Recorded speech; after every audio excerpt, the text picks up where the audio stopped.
Goddag. Hej vinduespudser. Mester skal lige have brillerne på, hvis jeg kan. Dum. Det skal være en flot studievært. Nå. TV-avisen fra uge 44. Ugen, der gik. Kære vinduespudser. Vi har jo det her akademi. Og jeg må nok sige, jeg er lidt stolt af det. Vi har efterhånden fået fat i den rigtige ende. Så nu kan vores vinduespudser igen virkelig pudse vinduer. Vi har jo fået Allan og Kim igennem, og det kører super godt. Og de næste vi får igennem, har vi lagt en plan for, hvordan det skal køre. Så thumbs up til akademiet. Og Robin, han knokler derude på klagerne, og det ser også ud til, at der er et fald i det, så alle mine vinduespudsere, de gør det så godt. Men skulle der være en af jer, der lige får besøg af akademiet, så er det bare fordi kanterne lige skal slives lidt af. Og det er en vurdering, som Robin han lige gør. Og vi investerer gerne i noget kvalitetstid, sådan at I alle sammen kan blive super gode vinduespudser. Altså verdens bedste vinduespudser. Intet mindre. Det er jo sådan, at de her fantastiske vinduespudser, det skal være vores argument for, at vores kunder rundt omkring begynder at ringe til venner og bekendte og fortælle om de gode oplevelser, som I nu kan give dem, når I kommer og pudser. Nå, jamen, vi pudser lige indvendigt, og det skal du ikke tænke på, det fikser jeg, og alle de gode ting, man som vinduespudser kan gå derude og lave, det gør jo bare, at vi behøver ikke at reklamere så meget, fordi vores kunder, de anbefaler os. Vi har 15.000 af dem. Hvis vi kunne få hver kunde til at skaffe en ny kunde, så har vi 30.000 kunder. Og kunne vi få 30.000 kunder til at anbefale, så har vi 60.000 kunder. Og sådan fremdeles. Men det kræver, at vi virkelig tager vores arbejde seriøst. Og ved du hvad? Det gør I. I er fandme så gode. Så det er vores målsætning. At få udviklet samtlige medarbejdere til at blive så fantastiske. Nok om det. Så har vi jo ikke set meget til Emma i den her uge. Hun er desværre blevet lidt syg, men Milka har taget hårdt over. Hun har taget over og taget styringen inde på kontoret, for det ellers var korthuset skulle vælte. Vores gode ven Hans, han kan jo ikke stå for det hele.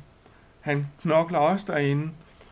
Mark Vegar har jeg også set inde på kontoret i dag, så han har også hjulpet godt til. Så det er super lækkert.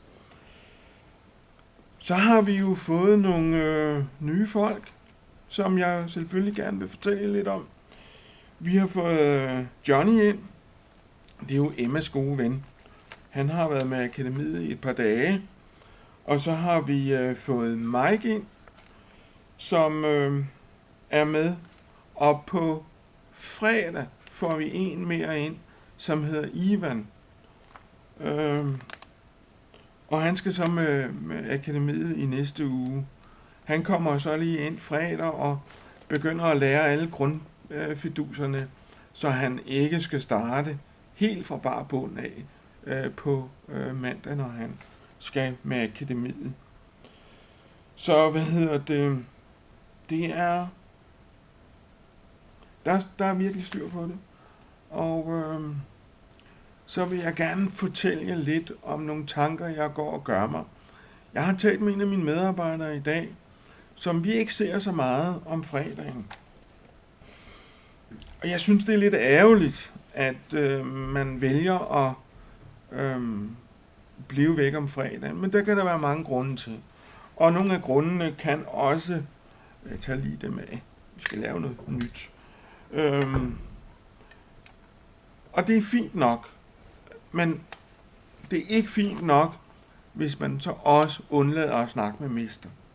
Derfor vil jeg opfordre jer til, skulle I gå rundt derude med en fornemmelse af, at det er smartere at pusse hos polermesteren, DM-polering, Nordisk, Anders Andersen, ISS osv. osv. Og man alligevel ikke får snakket med mig om det, så kan jeg jo ikke rigtig fortælle jer, hvad muligheder jeg har. Derfor vil jeg nu bruge min TV-avis på at fortælle jer, skulle I gå rundt derude og have et problem med at nå en om fredagen, fordi man gerne vil spille fodbold, tennis, hockey eller hvad søren det er. Det kan også være, at familien kræver en om fredagen. Det kan være mange ting. Vær nu ikke frustreret. Det vigtigste er, at I snakker med mester, fordi så har jeg muligheden for at skabe en forståelse, og vi har en fælles forbindelse. Og det kan jo gøre, at alt er meget nemmere at snakke om, når vi kommunikerer sammen. Den sidste, man nok skal lade være med at snakke med, det er mester, fordi jeg ligger virkelig inde med muligheder for at gøre livet meget mere behageligt for alle mine medarbejdere. Så det er en kraftig opfordring. Det kunne jo godt være, at nogen har brug for at møde lidt senere, eller køre lidt tidligere hjem, og måske have barnet med på jobbet, fordi at der er sådan nogle ting, der gør, at det kan være nødvendigt. Men ved I hvad? Alt sammen kan blive en okay løsning, hvis vi bare snakker om det.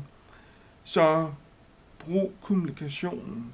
Jeg er overbevist om, at jeg kan skabe verdens bedste arbejdsplads til jer, hvis I selv er med til at forme den.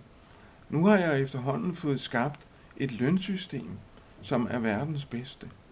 Så vi mangler ikke ret meget for at være i mål, for at være verdens bedste arbejdsplads. Mine damer og herrer, kan I nu have det godt så længe, men vej mine ord for det, jeg siger. Kom ind til mester, hvis I har noget på sinde. Kan I nu have det godt, til vi ses på fredag. Hej med jer.